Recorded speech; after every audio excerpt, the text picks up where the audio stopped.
अखंड चाललो पण थकलो कधीच नाही. चकव्यामध्येही फसलो पण चुकलो कधीच नाही.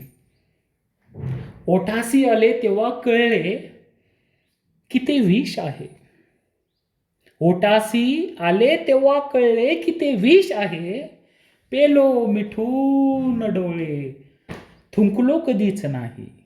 थुंकलो कधीच नाही.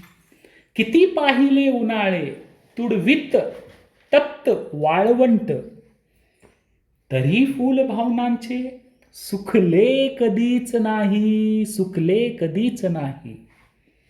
मोजू तरी कशाला, मोजू तरी कशाला, ओझे किती अजूनी, आभाळ पेलताना झुकलो कधीच नाही. झुकलो कधीच नाही.